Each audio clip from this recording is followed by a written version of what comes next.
Olá. Pessoal, o tema que a gente vai abordar, né, o artigo científico, tem como tema a importância do treinamento resistido no combate ao envelhecimento neuromuscular.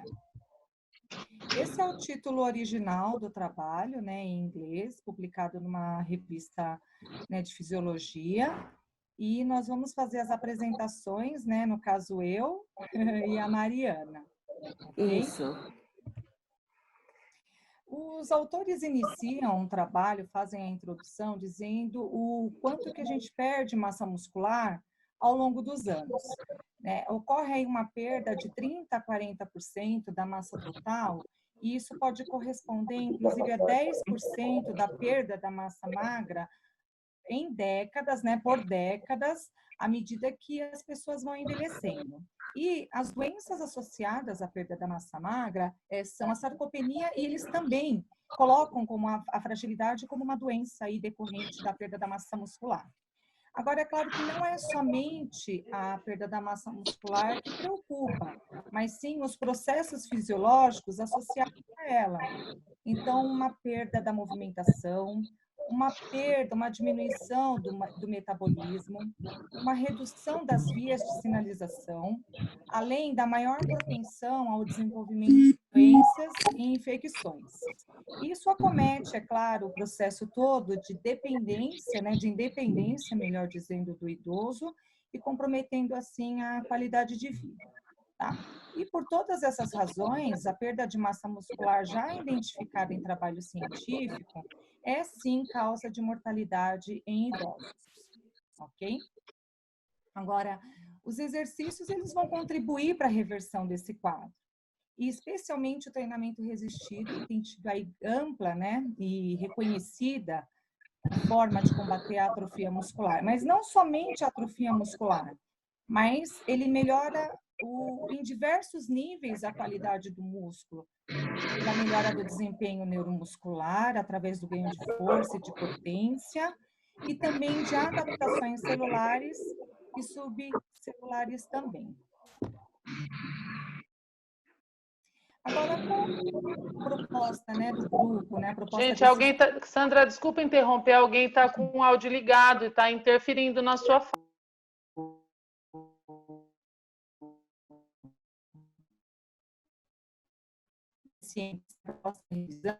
da função neuromuscular. Ele também tem como proposta dar uma visão geral sobre os mecanismos, né, subjacentes das adaptações do treinamento resistido aí no idoso, e principalmente também destacar quais são as principais lacunas do conhecimento para que possam ocorrer aí futuras pesquisas, tá? Então, a gente vai começar falando sobre os benefícios do treinamento resistido para a saúde no envelhecimento do sistema neuromuscular. Tá? Com o processo de envelhecimento, a gente vai falar agora um pouquinho sobre a massa muscular, ocorre uma atrofia do músculo, que é um processo degenerativo, tá? Essa atrofia ocorre especialmente nas miofibrilas do tipo 2A e do tipo 2X. Tá? Só relembrando com vocês, o tipo 2 de miofibrilas é responsável pelas contrações rápidas. A 2A intermediária, ela é oxidativa e glicolítica também, e a 2X, ela é especialmente de rápida resposta. Então, o que ocorre é que o número dessas fibras vai diminuindo com o processo de envelhecimento. Agora, uma coisa muito importante para a gente destacar é que o treinamento resistido, ele é capaz de estimular a hipertrofia de todas as fibras, tanto em idosos quanto em jovens. Mas a principal fibra, o principal tipo de fibra estimulado são as fibras do tipo 2, que são as principais para a manutenção da vida e das principais atividades aí de vida diária, ok? E um outro detalhe importante é que o treinamento resistido, ele consegue fazer uma mutação ou mudar a característica da miofibrila de 2X, que é a especialmente rápida, para 2A, que é a glicolítica, e a rápida, aquela fibra mista, que é a principal para que a gente possa realizar todas as atividades, tá? Uma informação assim que é muito importante. Ainda não há evidências de hiperplasia em humanos. Nenhum trabalho conseguiu mostrar que a gente aumenta o número de fibras pelo treinamento em humanos. Alguns trabalhos, né, alguns experimentos em animais mostraram sim a hiperplasia, mas esses animais submetidos a um extremo estresse fisiológico, ok?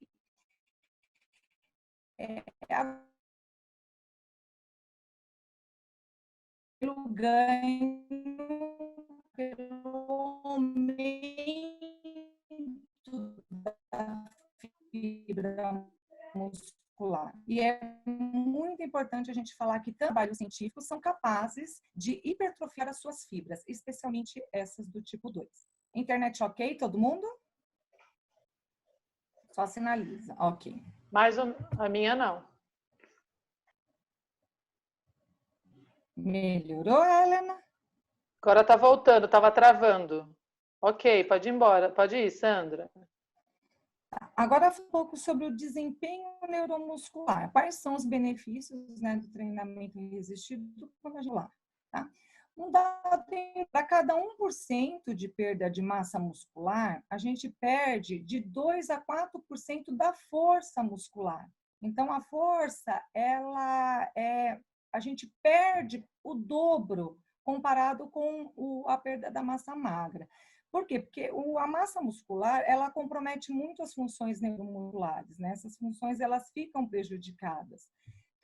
Estudos longitudinais mostraram que a força muscular, ela reduz de 2 a 4% ao ano, isso diminuindo muito a capacidade de desenvolver, né, a resposta muscular em pequenas atividades de vida diária, e a potência muscular, ela diminui um pouco mais do que a força, de 8 a 9% em 3 anos, se a gente fosse contabilizar isso ano a ano, seria uma redução aí de 3%. E a perda dessa potência muscular, hoje a gente sabe que ele é um forte preditor de prejuízos físicos para os idosos. Tá? Então, é muito importante a gente poder propiciar no treino, né, que o idoso melhore a sua força muscular, porque junto com a força, a potência também é melhorada. Agora, olha só que interessante. As proteínas contráteis, ou a capacidade contrátil muscular das fibras, elas se mantêm. Então, essas propriedades que estão lá nas fibras, elas mantêm a sua função. Mas a redução da potência, ela ocorre por um prejuízo da função neurológica. Então, as unidades motoras que inervam as fibras, elas se reduzem com o processo de envelhecimento, e de 30% a 40%. Então, é uma redução, assim, bem importante, né? E olha só, um outro detalhe. As unidades motoras que se mantêm vivas, que sobrevivem, o que elas fazem? Elas aumentam o seu tamanho, elas remodelam a sua inervação e passam a inervar, especialmente as fibras do tipo 1, que são as fibras mais lentas. Então, por isso, a capacidade de força e de potência do idoso, ela diminui muito ao longo dos anos, por conta aí do processo de envelhecimento. Aqui é uma figura ilustrativa, né, só para, principalmente, ajudar no entendimento, né, desse conceito. Então, além da gente ter a perda de unidades motoras, de tipo de fibras ao longo dos anos, especialmente as de resposta rápida, como eu comentei com vocês, essas unidades motoras, a capacidade de inervação, ela se perde com o envelhecimento. E as unidades que são sobreviventes, elas se alongam, inervam as fibras do tipo 1 e fazem com que o idoso ele perca a capacidade de uma rápida resposta muscular para situações aí de atividades do dia a dia. Agora, a gente vai falar um pouquinho sobre os benefícios, né, do treinamento resistido no sistema, na função neuromuscular. Então, o que acontece com o treinamento resistido? Ele promove um ganho de força já nas fases iniciais do treinamento, muito antes de ocorrer a hipertrofia, né, isso até já era sabido, né, da área. Em poucas semanas, então, eles aumentam as forças. Alguns trabalhos mostram que até 25% a 30% da coxa, do músculo da coxa, aumenta em poucas semanas. E isso porque aumenta-se a coordenação e essa capacidade de neuroadaptação na fase inicial do treinamento, tá? E é importante mostrar ou comentar com vocês que os estudos mostram que talvez o principal fator da perda da massa muscular esteja correlacionado com a perda da função neuromuscular. Então, essa perda de unidades motoras pode favorecer a perda de massa muscular. Então, é um efeito cíclico que ocorre, tá?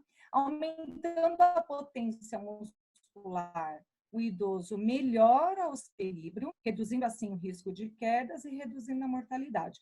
Por isso que é tão importante a gente falar do treinamento resistido como uma forma, uma intervenção importante para a melhora da força e da potência, diminuindo assim a mortalidade em idosos, tá?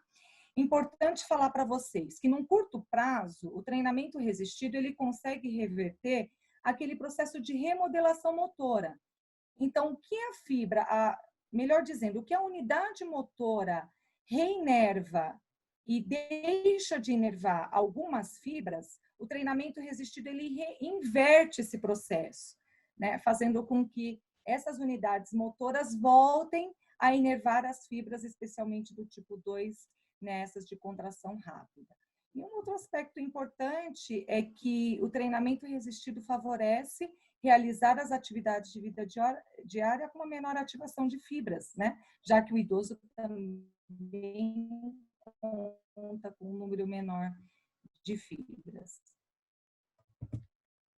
Então, resumindo aqui para vocês os benefícios neuromusculares do treinamento resistido, essa é uma figura que tem no trabalho, né, científico. Então, a gente tem o processo da mudança do tipo de atividades do dia a dia. Ô, Sandra, está congelando. O treinamento resistido também favorece o aumento.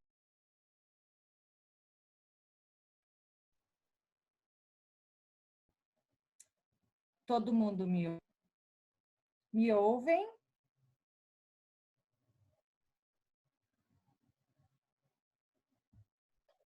Ok? Todo mundo ok?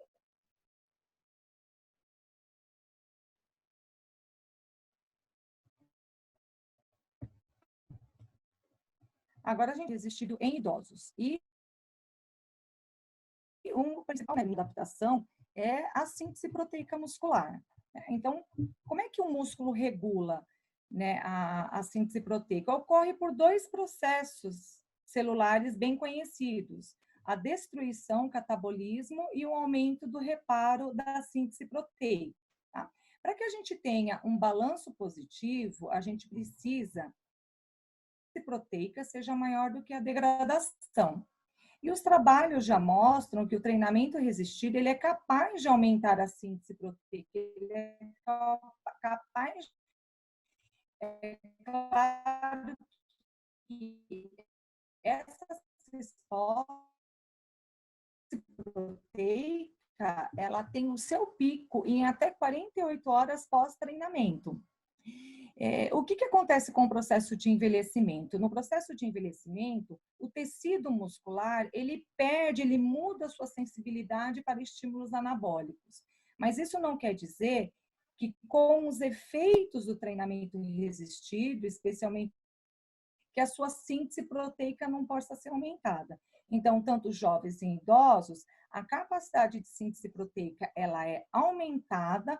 E os trabalhos apontam que existe sim aí uma correlação também com o aumento da massa muscular e da área de secção transversa do músculo, ok? Um outro aspecto muito importante para destacar com vocês que acontece como efeito crônico do treinamento resistido é a ativação da proteína chamada mTOR1. Tá? Ela pertence a uma via sinalizadora que eles chamam de rapamicina. Mas o que ela faz? Ela é uma proteína sensível aos nutrientes. Então, ela promove o aumento trabalhos apontam que, além dela regular a hipertrofia sensível aos nutrientes, ela também regula os ribossomos, o RNA, que é responsável aí pela expressão gênica, do aumento da síntese proteica, além da biogênese do RNA. Então, são dois efeitos importantes. A ativação dessa proteína, ela ocorre tanto em idosos quanto em pessoas jovens, tá? E esse aumento dessa sua ativação é que vai favorecer aí a síntese proteica. Continuando um pouquinho, já que a gente entrou no assunto do RNA, então o RNA, ele se mantém em maiores quantidades estimulados pelo treinamento resistido. Mas o que os trabalhos até hoje apontam é que isso ocorre nos jovens e ainda não conseguiu se comprovar o aumento do RNA em idosos, tá? Então é importante destacar para vocês. Hoje em dia não, há alguns anos, já tem se estudado sobre o microRNA, tá? Então, o microRNA, só para comentar aqui com vocês, ele é um regulador do RNA. E ele é um preditivo de resposta anabólica, ou seja, a sua maior concentração proteica, maior estímulo, maior expressão gênica, tá? Agora, como é que funciona no idoso esse mecanismo de hipertrofia, né? Falando um pouquinho desses processos. Então, no idoso, a hipertrofia inicial, ela não acontece pelo aumento do RNA, que é uma expressão gênica que tem na cadeia o aumento da síntese proteica. Mas parece que há uma indução da formação de ribossomos pelo treinamento resistido aí em idosos. Tá? Então, parece que a resposta de hipertrofia inicial em idosos e não pela concentração lá do RNA.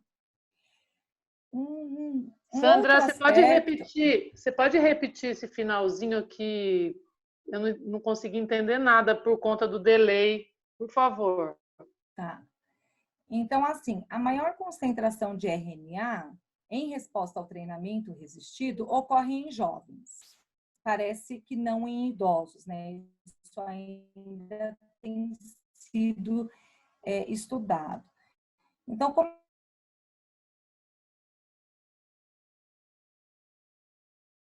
capacidade do idoso formar novos ribossomos. Então, o treinamento resistido, ele produz uma biogênese de ribossomos, aí falando do organismo do idoso. Ok?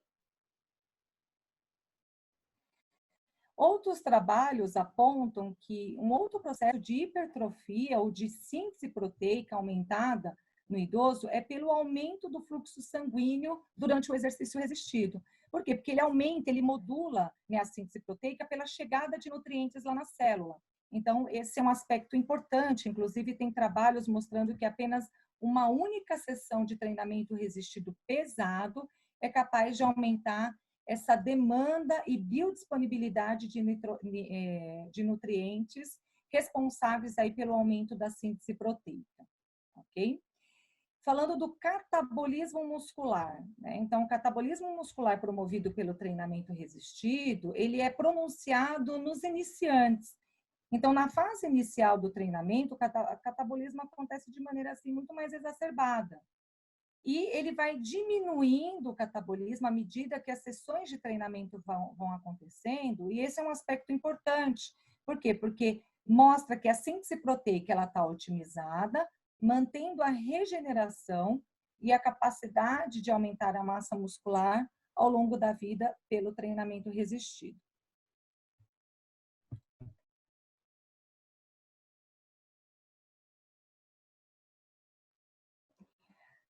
Como último slide aqui para fechar com vocês, antes da entrada da Mariana, um campo, né, chamado aí de Omics. O Omics é um campo da biologia que estuda os fenótipos e as respostas genéticas, o genoma. Né? Existe aí uma linha, estudiosos, melhor dizendo, voltados agora para o conhecimento dessa resposta gênica em relação às capacidades adaptativas do treinamento resistido. É um campo relativamente novo, né? Por isso que eu coloquei aqui uma figura, né, mostrando que são novos horizontes, para que a gente possa entender o real do treinamento resistido, falando da função gênica, o que acontece no gene no treinamento resistido. Eu fiz um resumo dos trabalhos já realizados que mostram a informação importante para a gente. Também tem que ter no tema. Só que antes de entrar na explicação, é importante que ainda exige, além do processo fisiológico muscular que a gente já conhece, aumento do fluxo sanguíneo, aumento da resposta da função neuromuscular, a química precisa cada vez mais ser melhor entendida para que a gente possa entender o que acontece em relação ao gene humano em resposta ao treinamento resistido, tá? O que já foi encontrado? Que existe quantidades de genes diferentes em resposta ao treinamento resistido entre pessoas mais respondentes e menos respondentes. Então, parece que algumas pessoas, de fato, têm uma quantidade maior de genes expressos pelo treinamento resistido, principalmente se ela tiver um potencial genético, tá? Outros trabalhos já apontam que as atividades gênicas de reparação tecidual são aumentadas, mas também em pessoas mais responsivas ao treinamento resistido. Então, ocorre sim essa diferença, de acordo com esses trabalhos, entre pessoas que respondem mais ao treinamento resistido, falando aí do ponto de vista genético. O aumento dos microRNAs, que são aqueles reguladores que eu comentei com vocês, dos RNAs, eles são aumentados nos jovens, mas assim, com menor... Deixa eu só tirar aqui, porque a minha reguinha com a foto de vocês está bem em cima do meu slide.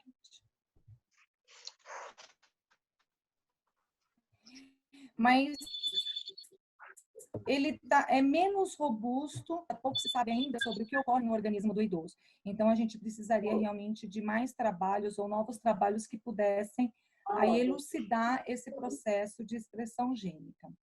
Alguns trabalhos já mostraram que o aumento basal do gene pode acontecer em 144 genes após treinamento resistido em idosos.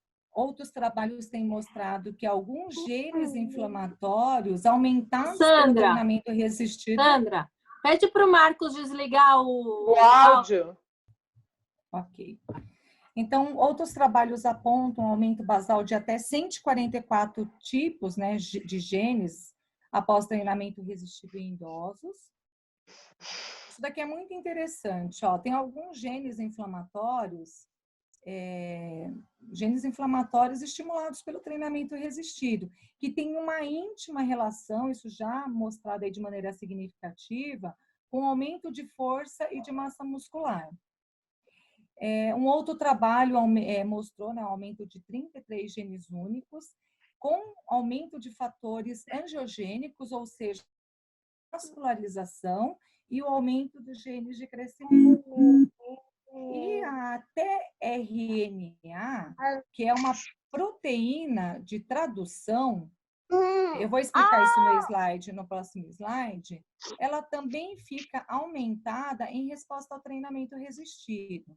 Então, o que a gente tem aqui de resumo que eu vou fazer para vocês, dentro do que eu entendi, lógico, deixa eu colocar a reguinha aqui de vocês agora para o lado, é o seguinte: então, todos nós temos uma carga genética, alguns estímulos químicos que acontecem decorrentes do treinamento resistido fazem com que esse processo de expressão gênica fique mais acentuado. Então, lá dentro do núcleo, o DNA, ele libera o RNA, né, em forma de transcrição. Então, é como se ele levasse uma mensagem para que o organismo, junto com outros processos que acontecem concomitantemente, é o momento da função da proteína, né? Um aumento da produção de proteína. Então, a gente tem alguns genes inflamatórios que têm associação ao aumento dessa expressão gênica, além com aumentos de genes de transição, né, e de energia de biodisponibilidade de nutrientes. A gente tem os microRNAs em maior concentração depois desse processo de transcrição, estimulando também o aumento da síntese proteica.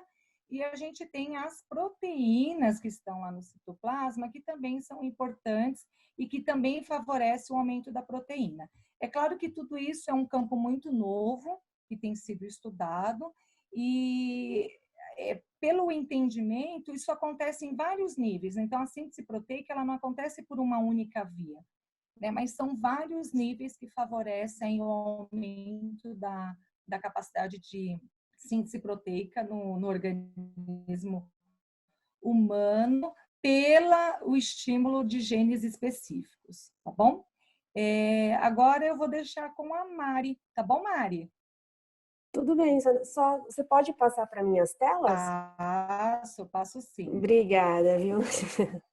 Então, dando continuidade, pode passar para mim. Essa parte do artigo, ele vai estar mostrando um pouquinho sobre a manipulação das variáveis, né? Que a gente usa no treinamento resistido.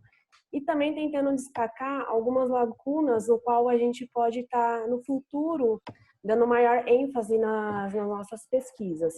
Bom, um ponto abordado é sobre os protocolos que são apresentados nesses diversos tipos de artigos apresentados até o dia de hoje, né?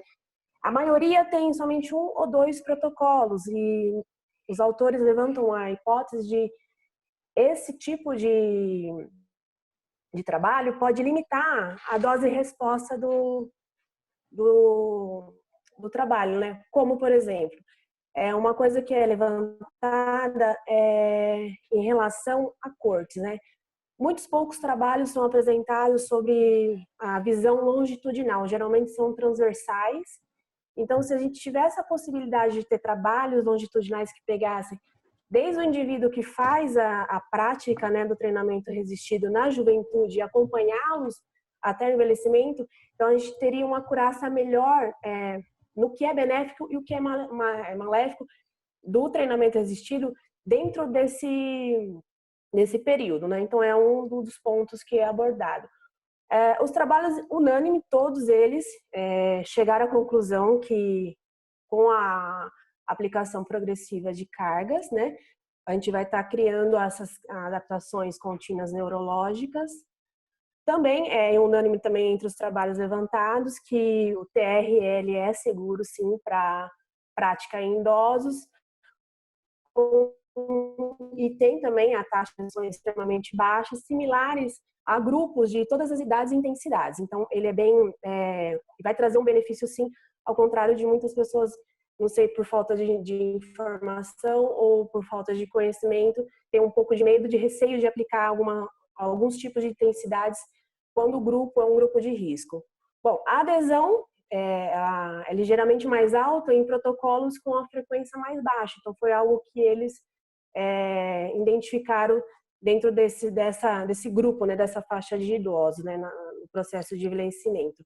E a heterogeneidade, que é uma resposta ainda muito evidente, é como a Sandra falou, vai cair naquela questão da individualidade biológica, né? Então vai entrar em questão dos genes, do fenótipo, do que a pessoa faz para que ela seja um pouco mais responsiva ou não a adaptações neurológicas no treinamento resistido.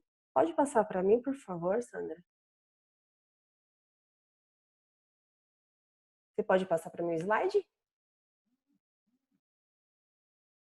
Ai, obrigada. Bom, aí a gente vai falar um pouquinho sobre a manipulação das variáveis, né? Frequência, intensidade e volume, que é o que a gente vai construir, né? Manipular para que a gente tenha esse ganho, né? Essa adaptação na nossa faixa etária. Então, o que foi identificado é que existe uma variação entre os programas no estudo, como eu falei anteriormente, só que o objetivo final sempre é muito parecido. Geralmente eles procuram saber se houve hipertrofia, se houve aumento da força, se houve melhora na mobilidade funcional do idoso. Então, nesse sentido, eles são muito parecidos. Embora na frequência, o guideline do American College, ele propõe um mínimo de 2 sessões para que ocorra essas adaptações com o treinamento resistido, muitos trabalhos mostram apenas uma sessão, que pode sim promover adaptações, né, nessa população no qual a gente trabalha.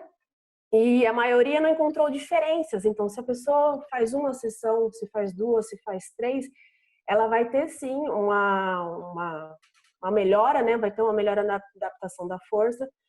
Uma coisa que eles colocam em evidência é a preocupação com a recuperação. O artigo não fala de quanto deve ser essa recuperação, os autores não comentam nesse sentido, mas atenta a nossa preocupação em ter um período de recuperação para que a gente consiga ter uma melhor absorção dessas adaptações, né? Até ele traz um estudo que observou dois grupos. Os dois grupos, eles fizeram 3 dias na semana, né, de treinamento, só que um trabalhou com uma intensidade alta no primeiro dia, leve no segundo e no terceiro alta. E o segundo grupo, ele veio trabalhando 3 dias com intensidade alta. O que ele observou? Que teve ganhos substancialmente maiores da massa total, massa muscular coxa, para o grupo que teve essa intensidade levemente abaixada no segundo dia. Então, é uma indicação do que a gente tem que ter uma recuperação para que tenha um efeito melhor na questão falando de frequência. Por favor, Sandra, pode passar para mim, o próximo. Aí, já na intensidade, não existe na literatura uma padronização em relação à intensidade, né? Como chegar a essa intensidade, como trabalhar no grupo de envelhecimento. Mas eles propõem, né? Sugerem 2 trabalhos que tentaram chegar a uma intensidade padrão, né?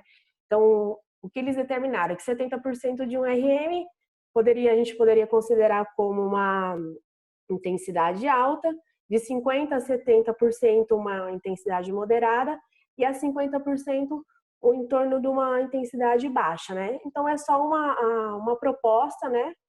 Ainda é um campo aberto também para que consiga, devido a essa variabilidade de trabalhos das propostas e tudo mais, chegar a um consenso do que seria do que seria a porcentagem dessas intensidades.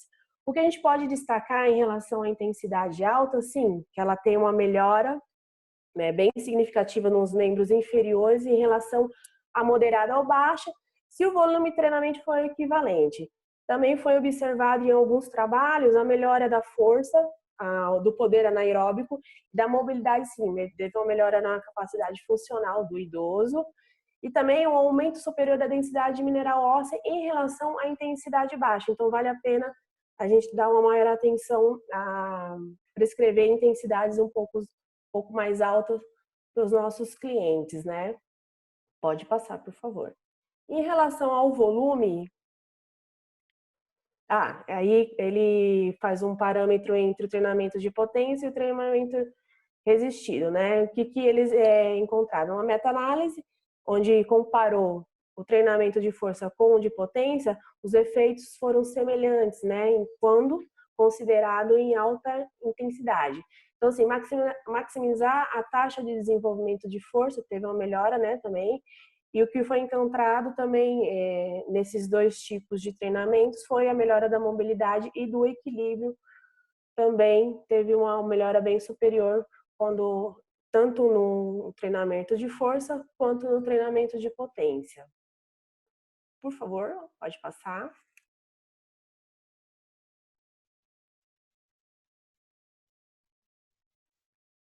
Então, volume, a gente encontra uma meta-análise onde 49 estudos, que teve uma duração média de 20 semanas, mostrou-se que teve um aumento positivo da massa, né? A questão do volume, ele apresenta 2 tipos de trabalhos, né? Os trabalhos que são de curto prazo, de 6 a 12 semanas, e trabalhos com mais de 20 semanas.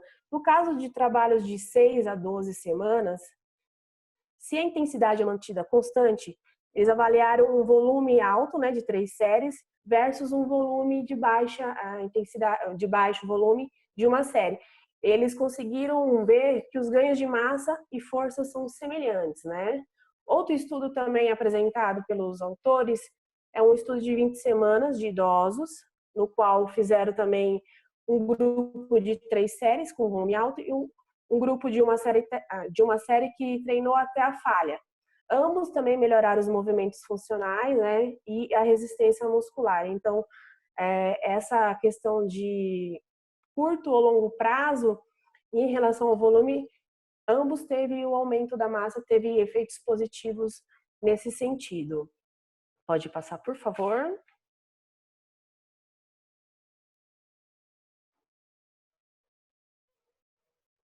Passa para mim, por favor. Tá. Outro ponto também abordado sobre os autores são em relação ao destreinamento, né? O que acontece dentro do organismo, o que vai acontecer se a pessoa parar de realizar, né, os treinos existidos por um tempo. Então, a evidência sugere que os idosos podem manter a força dinâmica por vários meses.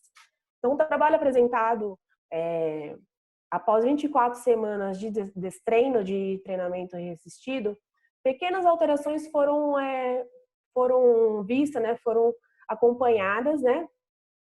Aí, nesse caso, nesse trabalho, eles usaram aquele teste de velocidade de caminhar, e nesse teste em particular, eles observaram que a velocidade permaneceu elevada mesmo sem os treinos sendo ocorridos, né, por esse grupo. Outro trabalho também em relação nesse sentido de treino, durante períodos mais longos, né, o que vai acontecer? Foram observados que as capacidades adquiridas, né, com o treino resistido, foram perdidas gradualmente. Então, não é que a pessoa parou de treinar hoje que ela vai ter todos aqueles benefícios adquiridos perdidos em questões no piscar de olhos, assim, dizendo a grosso modo, né? E um trabalho também que acompanhou tanto jovens, adultos e idosos, né? Aí já foi um pouco mais extenso, acompanhados por 32 semanas. Após 16 semanas foram designados a nenhum treinamento. Então, eles pegaram, aplicaram o protocolo e após as 16 semanas, eles cessaram todos os tipos de treinamento. O que eles conseguiram observar? Que a perda da massa muscular foi detectada em ambos os grupos apenas após a 8ª semana. Então, assim, os ganhos não são rápidos, os treinos não são rápidos, né? Então, leva um pouco de tempo para que a pessoa volte à condição normal dela. Por favor, Sandra, pode passar para mim.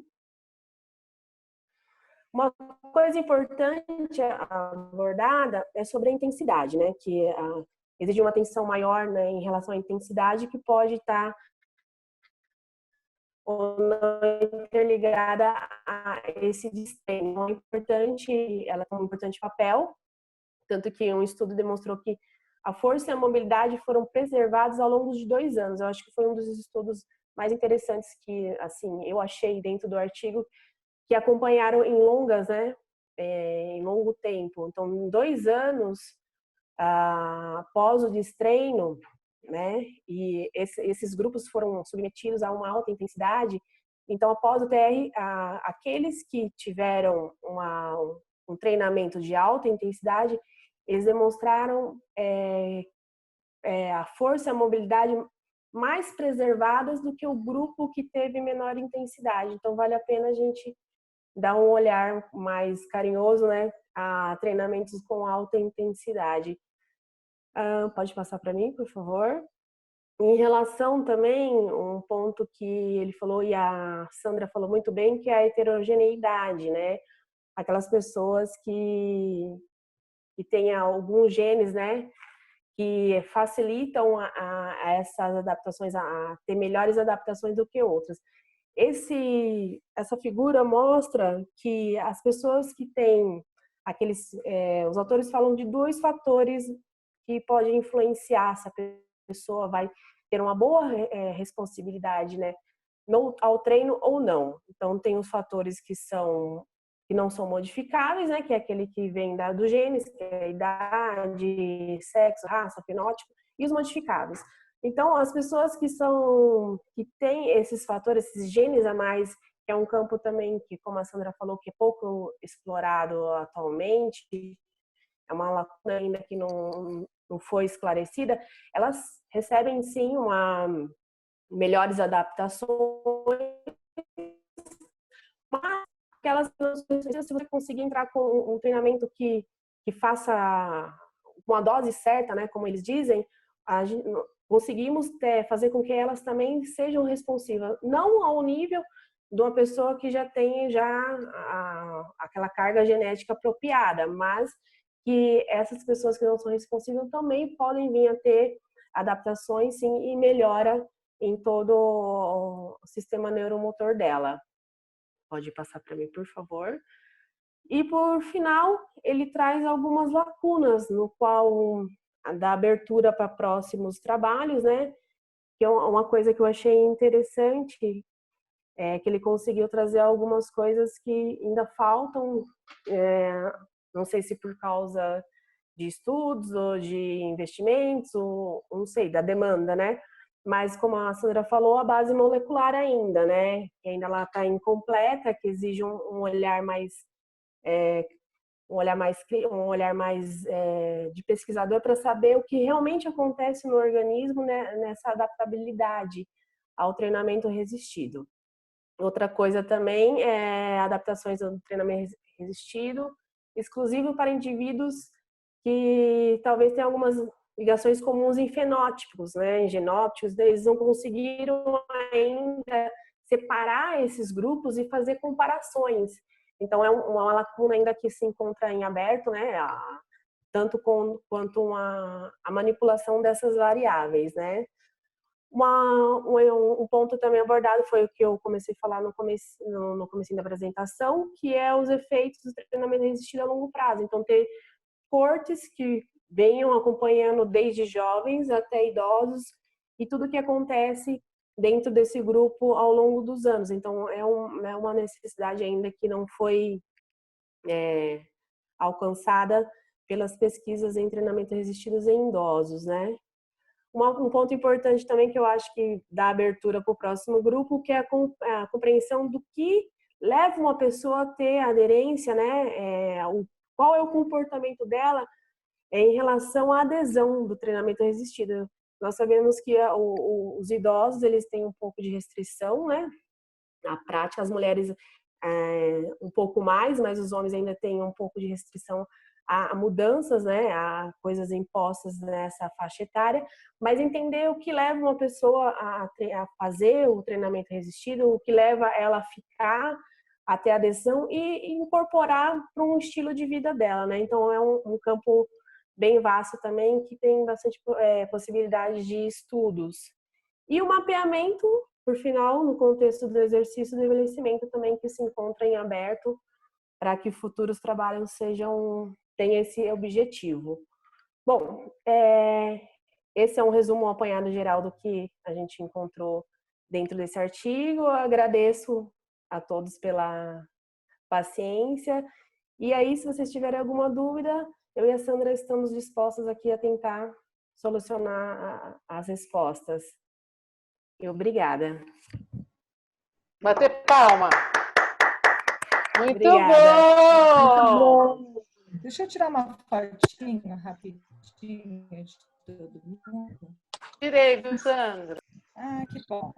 Eu vou tirar com o título do trabalho. Peraí.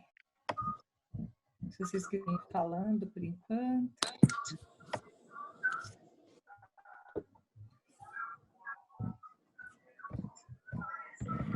O que eu achei interessante, assim, para mim, que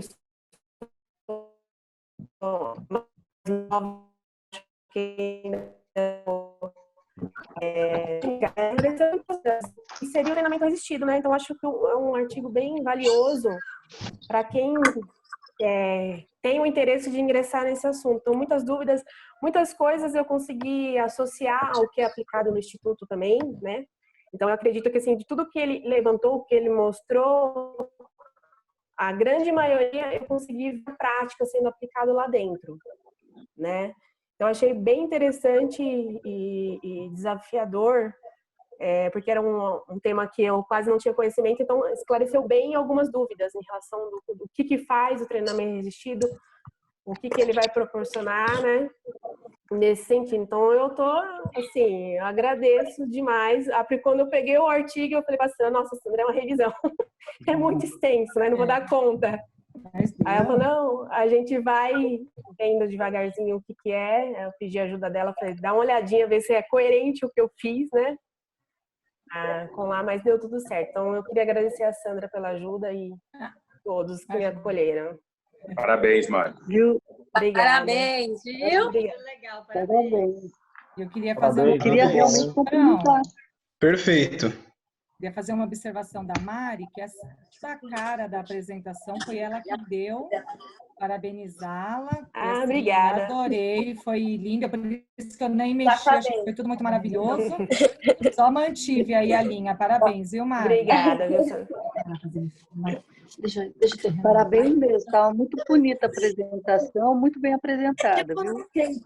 Obrigada. Foram muito bem. Parabéns para as duas. Tava ótimo. Obrigada. Obrigada. Tem dúvidas? Eu queria fazer uma pergunta. Uma dúvida que eu fiquei para Sandra. Sandra, na hora que você fala da reinervação, ele reinerva nas fibras tipo 1 ou no tipo 2? Ou nas Quando ocorre o duas? processo de envelhecimento, ele passa a prioridade para reinervar fibras do tipo 1. Tá. Ele forma um grupo de fibras de tipo 1 e reinerva.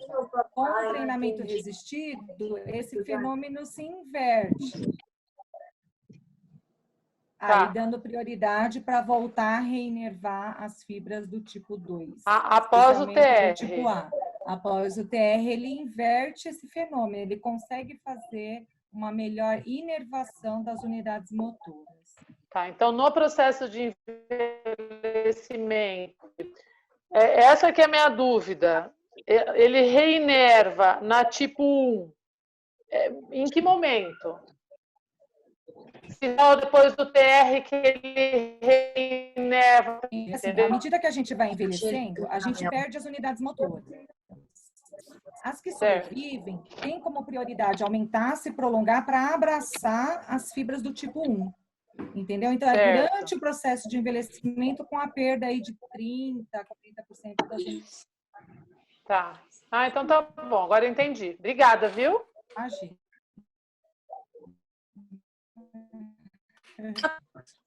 Acho que mais para Mariana. Mariana, naquela parte que você estava falando do destreinamento, você falou que após 24 semanas fizeram um teste de velocidade de caminhada e essa permanecerá mesmo com destreino, né? Ele explicou como que foi feito esse teste? Quantos metros? O artigo, os autores não mencionam, mas aí tem um númerozinho, não sei se vocês acompanharam em todos os slides, que eles dão margem para o artigo na referência. Então, depois vocês é o 63. Isso. Então, na referência do artigo, no 63, vai falar desse trabalho. Eu achei interessante deixar uma que eu não me perdia nas referências, né? E caso alguém quisesse saber um pouquinho mais sobre o artigo, né? Como lá é mencionado por cima, então, às vezes seria interessante ir diretamente no artigo que mostrou isso e ler com mais detalhe, mas a gente pode procurar juntos, sem problema nenhum. Porque eu só lembrando da época que a gente fazia teste de velocidade de marcha lá no HC, a gente percebia, lógico, que a gente fazia após 6 meses, então não dá relacionado com 24 semanas, mas a gente percebia que tinha uma diminuição grande da velocidade de caminhada, treino, né? Então, mas a gente pode buscar esse artigo e dar uma olhada com detalhado. É um artigo de 2000. 63, né? Isso, 63. Obrigada. De nada. Eu queria fazer uma pergunta. Pode ser? Estão ouvindo? Pode, estamos ouvindo.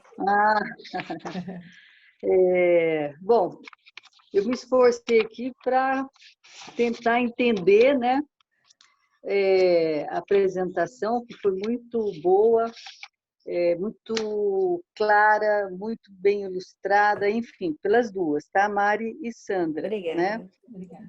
mas eu tenho certa dificuldade em entender as nuances aí, as especificidades do tema, certo? Uhum. Vejam se eu quiser fazer um resumão, vejam se eu posso falar o seguinte. Eu entendi que o treinamento resistido, ele atua na potência. Não, ele tem dois mecanismos principais, e cada mecanismo ligado a uma dada propriedade, né?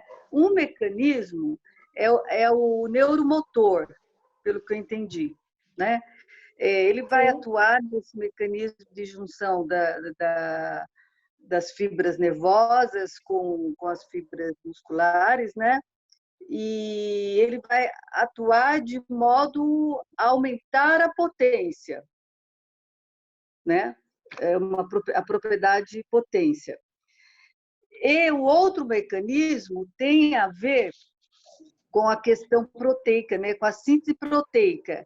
Essa vai atuar nesse mecanismo, mas esse mecanismo tem relação com o aumento muscular. E para aumento muscular e para potência, são dois, embora atuando junto, mas são dois mecanismos diferentes, né? Ou estou separando muito esses dois mecanismos? Ativação das fibras motoras também tem a ver, vai influenciar o aumento muscular. Deu para entender? Deu. Érica, é o seguinte. Um resumão da essência, entendeu? Desses dois mecanismos que vocês abordaram muito bem, né?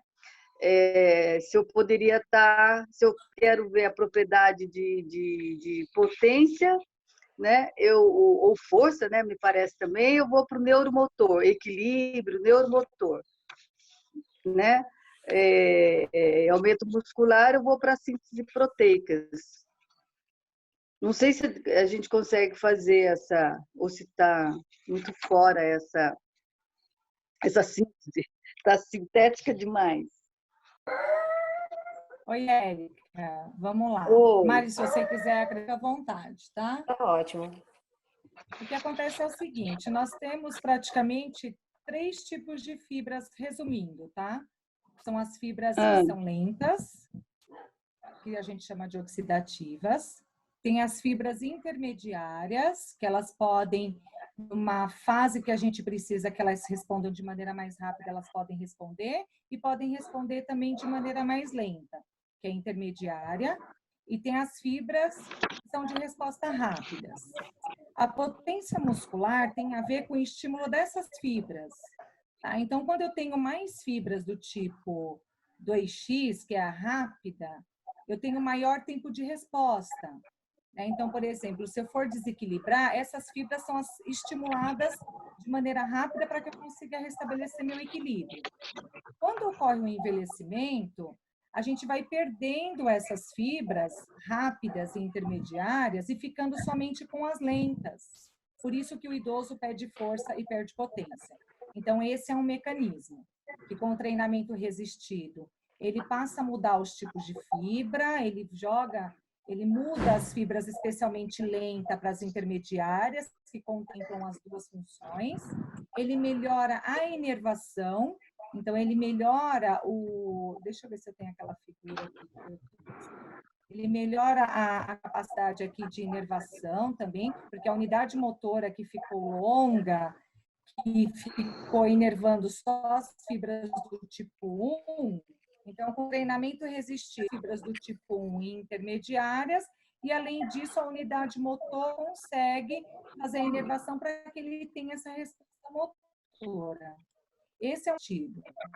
Agora, não adianta só ter fibras, eu preciso aumentar dessas fibras. E aí entra aqui a questão do tamanho do músculo, que ocorre pela síntese proteica. Então, eu tenho que ter uma síntese proteica bem otimizada para que essas fibras sejam bem recuperadas no pós-treino e aumentem o seu volume. E parece que tem uma relação aí, que quando eu ganho massa muscular, eu também ganho mais capacidade de gerar força e potência. Não sei se deu para juntar as ideias, Érica. Quer dizer, quando eu estou ganhando hipertrofia, porque a força não tem a ver com a hipertrofia, né? Então, é que você... Pelo que eu entendi, ou tem? Então, ela diretamente, quando você inicia o treino, você ganha força e potência, porque é essas unidades motoras que estão fazendo um rearranjo, independente do aumento da massa muscular. Tá? Então, a Mas atuação do treino está sendo na unidade motora, com a relação músculo, as terminações nervosas, estimulando determinadas fibras motoras, né? Isso, e transformando também as fibras lentas em fibras intermediárias, tá? Ah, Isso acontece, tá. tá? Que é o que me ajuda a melhorar a força e a potência. Embora ele tenha um processo meio que independente, alguns trabalhos mostram que o idoso também aumenta a força e a potência à medida que ele hipertrofia. Alguns trabalhos com eletromiografia conseguiram mostrar isso. E se eu também ganhar massa muscular, eu otimizo também o ganho de força e de potência. Então, são duas situações em conjuntos, mas a força e a potência, elas têm muito a ver com um tipo de fibra e já respondem ao treinamento, independente da massa muscular. Tá. Ou seja, temos que cuidar dos dois. Isso.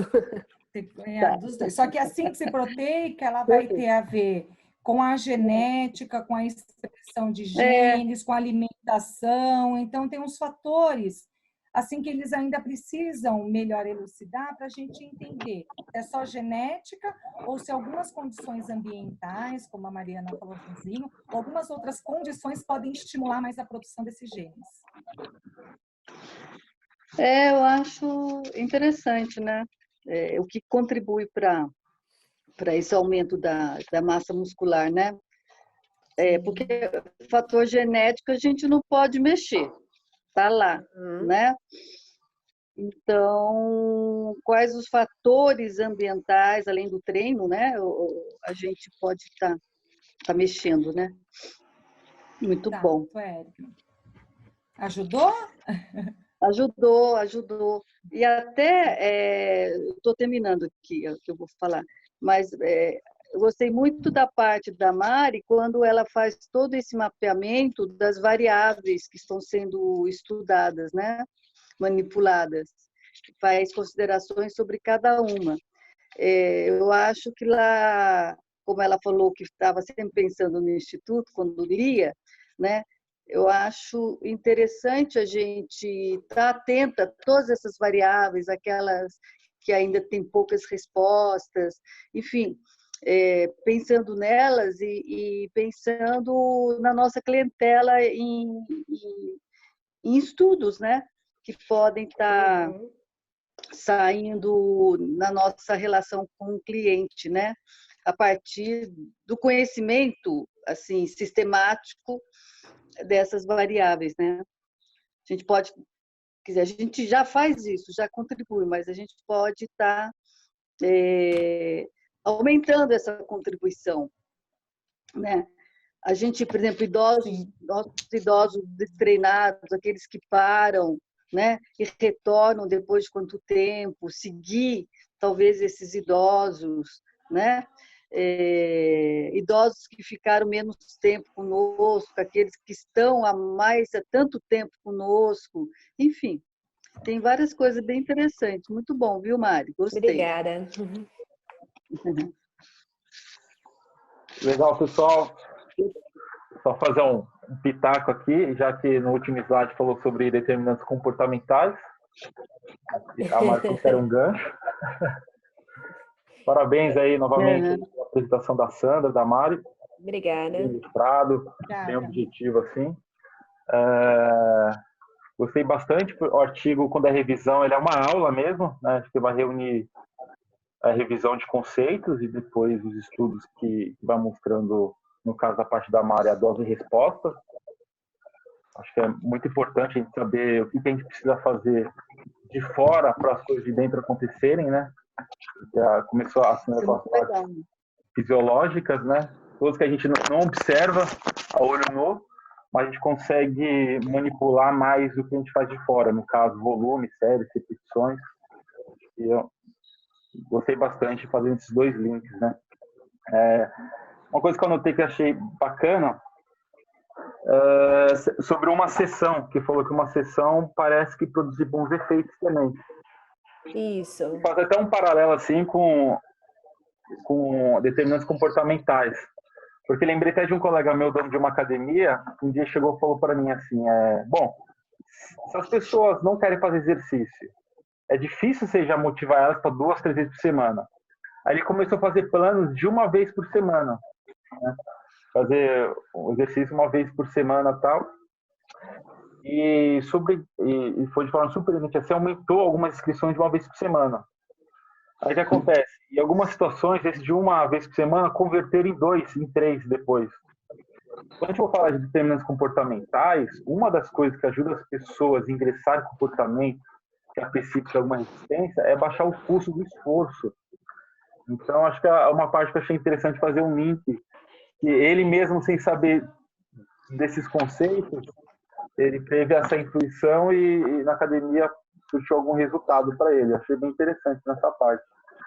E para finalizar, além de ter essa parte comportamental 1 vez por semana, tem até um suporte fisiológico, né, que é melhor do que nada e já tem algum efeito positivo. Eu achei bem legal essa parte.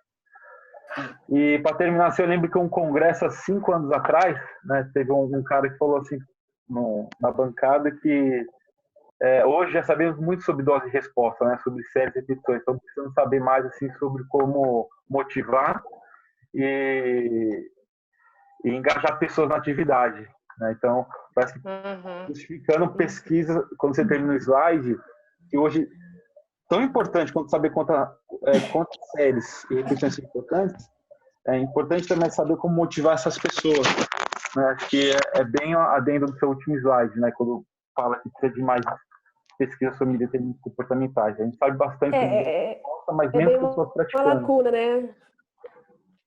É uma lacuna que ele apresenta e ele coloca um ponto bem forte, né? Nesse sentido de a gente entender por que a pessoa está lá dentro, né? O que leva ela de 1 vez por semana, fazer 2, 3 e tornar um hábito, né, dela, né? Ser incorporado à vida cotidiana dela. Né? Legal. Gostei bastante de apontar aí essa parte aí. E obrigado.